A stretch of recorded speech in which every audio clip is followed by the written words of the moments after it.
Yo, it's your boy, Finimo Tommy. Nice to meet you once again. I want to share my opinion on decent dressing. Mm, from the beginning, Adam was created, Eve was created, and they were naked in the Garden of Eden. Then they decided to eat the fruit that they were told not to be eaten, and their eyes of understanding opened, and they now saw themselves naked. So they Russian art when God visited them, and God asks, "Why are you in the garden?" And they say, "I'm naked." That was when the first word nakedness came to play. So they began to wear something to cover their nakedness. I think by then it was sleep. Then globalization stepping, or should I call it civilization stepping, and uh, they can now so called wear whatever they like. And as the world keep changing, we begin to find out that people dress according to their tradition, their culture. They dress according to their position in power. The time of monarchy was different from this period uh, when things keep changing. So, along the line, can remember at some point where uh, I believe there was conflict of interest among the Christians. So they had to go to the elders and ask this question: what cloth is appropriate for Christian to wear? This story of indecency or being decent or dress code didn't start now. It has started even before Christ. So they asked this question, and with wisdom, answer was given. And what was the answer? That a man should not wear a woman's clothing, neither a woman should wear a man's clothing. That was the best wisdom a man offered to another man. And in all of it, God never stepped into really predict or define what a man or a woman should be. It's simply cultural.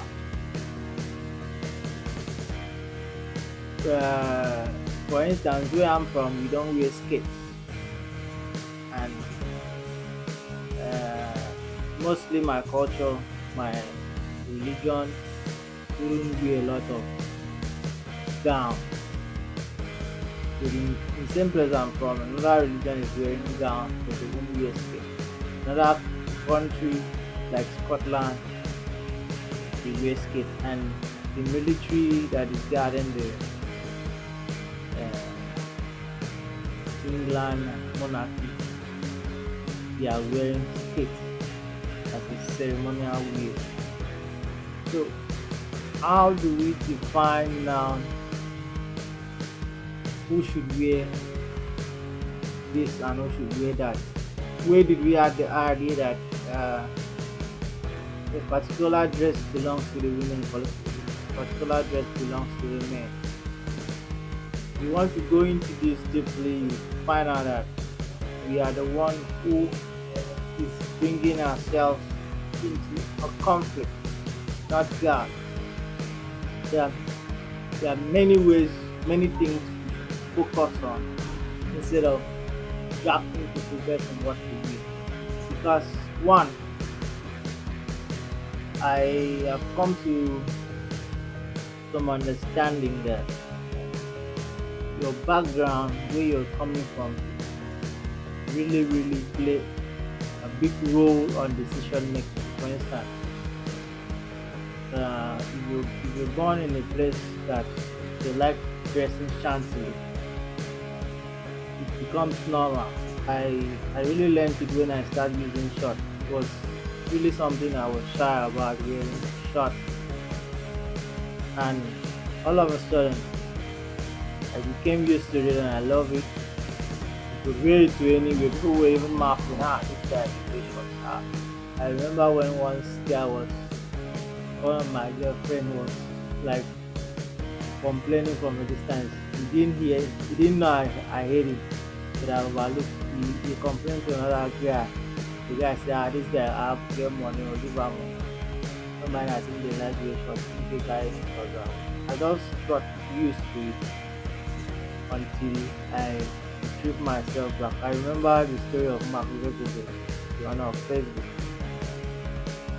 He's so comfortable in wearing t-shirt, and once when he was invited to the Senate House, President Obama had to plead with him to use suit because he might be sanctioned for dressing the t-shirt.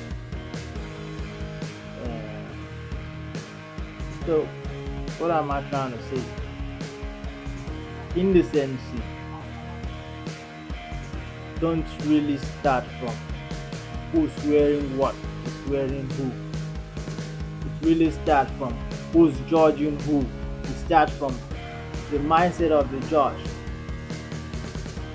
For instance, like I've just mentioned that there are people who were born into some culture, some dressing food, and they get used to it that they don't even know how to differentiate way and way they have to wear some certain clothes. If you're matured enough to make some corrections, you shouldn't just say it behind their back. You should approach them with full respect, then also contribute to their changing of wardrobe, because at that time that you're pushing, you might not know if they have money for such. Change their wardrobe and see if they will not get used to it, instead of staying behind and making mockery story about them, labeling whatever you thought. Because that same person you see with some shady clothes might have the right mindset than even you that is wearing a gown covering your head to your toe and be doing things the Lord has warned that we shouldn't do. So, uh, the whole thing is know the dressing code. What you wear to church is not what you wear to club. What you wear on a date is not what you wear to a ceremony. Know the differences. Fix your wardrobe according to them. Know that once in a lifetime, while you're living on earth, that something will be called for that you had to use a certain clothes. It's like inviting a girl. Yeah, maybe I get into having a girlfriend, a date, and I want to introduce her to my friends, and she come shabbily. That won't be nice. Won't be nice. Won't be proud of her. So if you're going for a job interview, you know what to dress with. I also had an encounter with some people I had to. My first job, let me say so. My first job, the first job I had, I went to have an experience. They called us for interview. I went there. I was so sure that I was going to be taken for this job because I saw the people who came in with me.